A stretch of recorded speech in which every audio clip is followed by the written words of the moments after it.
Hello বন্ধুরা, আজ আমি তোমাদের সাথে ঘরের তৈরি খাঁটি ঘিয়ের রেসিপিটা শেয়ার করছি। চলো দেখে নাও এটা আমি কিভাবে তৈরি করি। এখানে আমি প্রায় 1 মাসের মতো দুধের সর তুলে রেখেছিলাম। আমার বাড়িতে যে দুধটা আসে আমি তার থেকেই সরগুলোকে অল্প অল্প করে তুলে ফ্রিজে রেখে স্টোর করে রাখি। এটা আমার প্রায় 1 মাসের মতো সর জমেছিল। এই সরগুলোকে আমি একটা বড় গামলার মধ্যে দিয়ে ভালো করে ওটাকে মাখাবো। মাখানোটা কিন্তু একটু আস্তে আস্তেভাবে করতে হবে, যাতে ভালো করে এটা মিশে যায়। দেখো, এটাকে ভালো করে মাখাচ্ছি। কিছুক্ষণ মাখাতে মাখাতেই তোমরা বুঝতে পারবে যে এর মধ্যে থেকে বাটার মিল্ক আলাদা হয়ে যাচ্ছে আর বাটারটা আলাদা হয়ে যাচ্ছে। এটা কিন্তু বেশ ভারী মজার। ঘরের তৈরি ঘিয়ের কিন্তু যেরকম স্বাদ আর সেরকমই কিন্তু পুষ্টিদায়ক।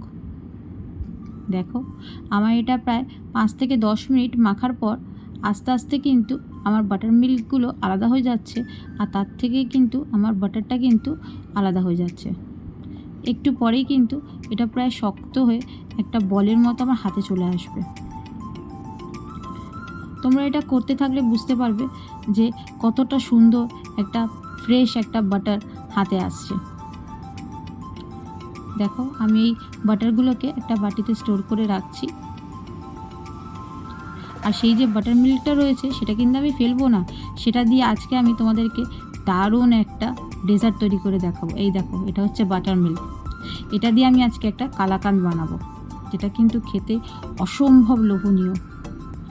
এই বাটারটা যেটা আমি তুলে রেখেছি, এটা আমি কিছুক্ষণের জন্য ততক্ষণ এটাকে ফ্রিজে রেখে দিচ্ছি। আর একটা কড়ার মধ্যে ওই বাটার মিল্কগুলো আমি ঢেলে দিচ্ছি।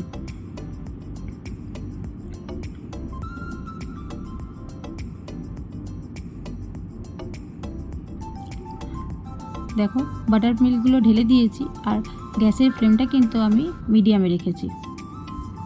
কন্টিনিউ চালিয়ে যেতে হবে খুন্তিটা,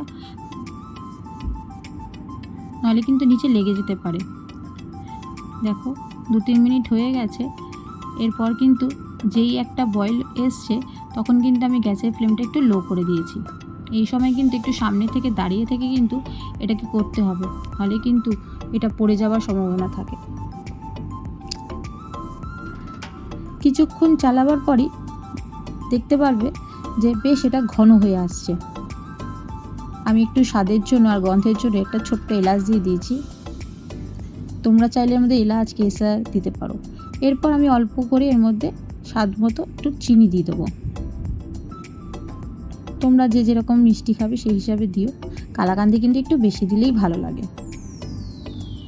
আস্তে আস্তে দেখো আমার জিনিসটা কতটা শুকিয়ে আসছে আর বেশ দানা দানাভাবে, কালাকাঁদ যেভাবে হয় সেভাবে দানা দানাভাবে আমার এই ক্ষীরটা তৈরি হয়ে যাচ্ছে। ব্যাস, আর কিছুক্ষণ নাড়াচাড়া করার পরই আমি এটাকে নামিয়ে নেব। তোমরা এটাকে মাখা সন্দেশ হিসাবেও খেতে পারো। দেখো, বেশ শুকিয়ে এসছে। এবার আমি এটাকে পরিবেশন করে তোমাদেরকে দেখাচ্ছি, দাঁড়াও। এই দেখো কতটা সুন্দর, কতটা মাখা, পুরো দানা দানাওয়ালা, যেরকম কালাকাঁদটা হয় ঠিক সেইভাবেই হয়েছে। আমি আর এটা পিস করার অপেক্ষায় নেই বাবা, এইভাবেই রেখে দিয়েছি, এইভাবেই সবাই খেয়ে নেবে। এইভাবে যদি বাড়িতে দাও কাউকে, কেউ কিন্তু বিশ্বাস করবে না যেটা ঘরের কালাকাঁদ। চলো, এবার যে মালাইগুলো রেখেছি সেটা একটা কড়ার মধ্যে আমি ওটাকে ঢেলে দেবো। দেখো, ওই বাটারগুলো যেটা তুলে রেখেছিলাম ফ্রিজের মধ্যে, সেটা এবার আমি কড়াইতে ঢেলে দিয়েছি। আর গ্যাসের ফ্লেমটাকে মিডিয়াম করে এবার এটাকে কন্টিনিউ আমাকে চালিয়ে যেতে হবে।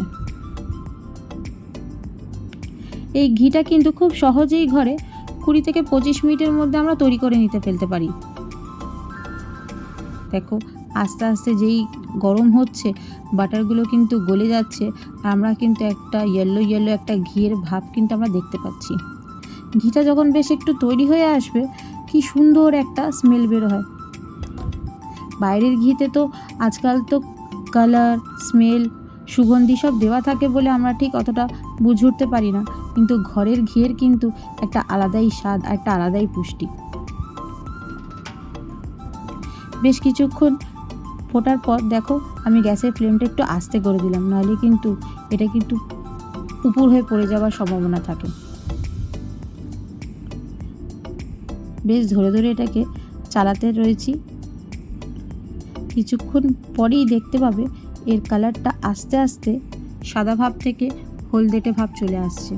দেখো আস্তে আস্তে আমার এই বাটারটা গলে গিয়ে কিন্তু এবার ঘিয়ে পরিণত হচ্ছে। এই দেখো 10 মিনিট পর আমার এই বাটারটার এই পর্যায়ে দাঁড়িয়েছে। এটাকে প্রায় আরও 5 থেকে 7 মিনিটের মতো আমি এটাকে জাল দেবো। ব্যাস 5 থেকে 7 মিনিট জাল দেওয়ার পর এই পর্যায়ে আমাকে গ্যাসের ফ্লেমটা বন্ধ করে দিতে হবে। আমাদের ঘিটা তৈরি, ডান। কিছুক্ষণ এটাকে ঠান্ডা করার জন্য রেখে দেবো। তারপরে একটা পাত্রের মধ্যে আমরা ঢেলে নেব। একটা ছাঁকনি নিয়ে নিয়েছি, একটু ঠান্ডা হয়ে গেছে আমার ঘিটা। এবার আমি এটাকে ঢেলে নেব। উফ, যা সুগন্ধি বেরোচ্ছিল ঘরের ঘি, তোমাদের কি বলবো। একবারটি তোমরা এটা ট্রাই করে দেখো।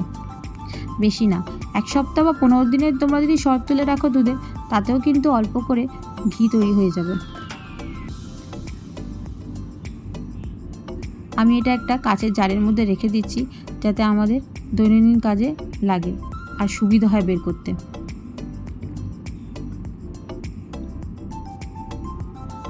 আমার একটু বেশি হয়ে গেছে, আমি ওটাকে নয় অন্য কোনো পাত্রে ঢেলে রেখে দেবো। এই দেখো আমার ঘি রেডি। তোমরাও কিন্তু খুব সহজেই কিন্তু এই ঘিটা ঘরে তৈরি করে ফেলতে পারো। বন্ধুরা, আমার এই রেসিপিটা যদি তোমাদের ভালো লেগে থাকে, অবশ্যই তোমরা লাইক, শেয়ার আর সাবস্ক্রাইব করতে ভুলো না। আর কমেন্টে জানিও যে তোমাদের এই ঘি রেসিপিটা কেমন লেগেছে।